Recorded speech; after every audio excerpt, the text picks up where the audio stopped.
My name is Chet Zaborowski. I was a Sergeant E5 in the United States Army Special Forces. I was trying to stay in college like everybody else, but things just happened that, I got drafted, my time had come up, and I was going to go into the service. I had no idea what I was going to do. I remember my father telling me when he actually drove me to the Selective Service Station in Bristol, Pennsylvania. And the last thing he said to me, he put his arms around me and he hugged me and he says, "Son, whatever you do, don't volunteer for anything." And then within a couple of days, I volunteered for Special Forces. I volunteered to get airborne training. I volunteered to go to Vietnam. So it was like, I kind of was like my father, because my father volunteered for a lot of things. He was a World War II vet, fought in the Pacific Theater. So I guess I was kind of like him. Acorns don't fall too far from their trees. I was drafted. My first day in the service was 26 January 1968. And after your first couple of days, I was nominated to take the Special Forces Battery Test, which was the entrance level test just to see if you could qualify for the Special Forces. I took it, passed it, and I think on July 1st of 1968, I actually signed out of the service, signed back into the service, extended my tour for an extra year so that I can get all my Special Forces training. So I was drafted, but then I enlisted because I had to be an enlistee.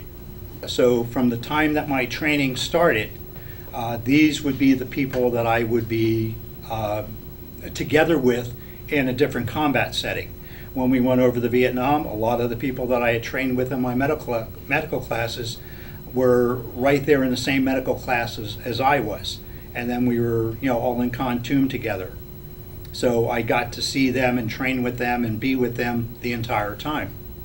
Some of the other people, when I did my cross training and weapons and demolitions, they were all melded together to make up this force.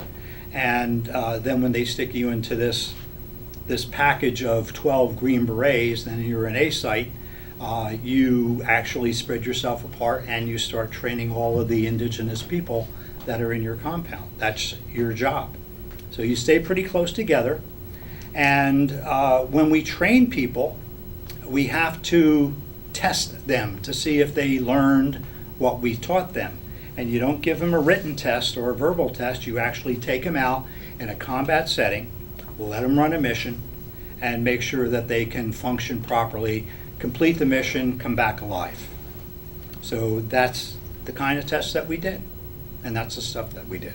I think the one thing that sits in my mind is when I finally earned my beret, because I realized that it was coming into something special. I was told that the training would be long, that the training would be very, very rigorous, and that this would be a symbol for me that I am truly one of the best that the Army has to offer. So when I got this, I just had this feeling that I have accomplished something that very few people have an opportunity to accomplish. And it's something that really sticks in my mind as being one of my highlight moments in the military, is to earn the Green Beret.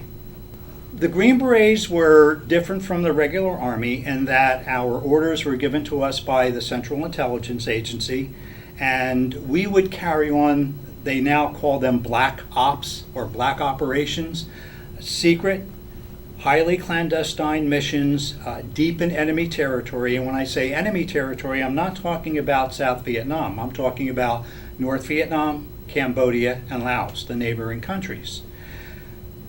U.S. forces were not supposed to be fighting there, but the Green Berets were given orders by the Central Intelligence Agency to carry on and to propagate the war in Cambodia, Laos, and North Vietnam. So my missions, basically, I never even saw Vietnam. I was always in Cambodia or Laos. That's where my missions were. Highly secretive, very, very dangerous, because the CIA basically, they were doing things that our government wasn't doing to win the war. The missions that we were given, we knew that if we were going into Laos, that we were going to make contact with the enemy, and that it was a viable target. It was something that was really important. It was a supply line. It was a enemy base camp. It was a cache of weapons. It was a POW camp. These are the things that the Green Berets actually did over there. So very dangerous missions, very clandestine. You won't hear a lot about it because a lot of the material is still classified. They won't release the information. My very first one was the day after I landed. In April of 1970, a lot of the Special Forces A sites along the Laotian and Cambodian border were under siege. They needed medics and they asked for volunteers. So, of course, my hand went up. I'm in. I guess it was my second day or third day, I was actually at Doc Peck Special Forces A site along the Laotian border. And I spent, I'm going to say about a week and a half there, taking care of the injured, the wounded, and stuff like that. And then came back, got my other orders, and went off to different A sites to basically do the same thing until I got my permanent assignment in Khartoum.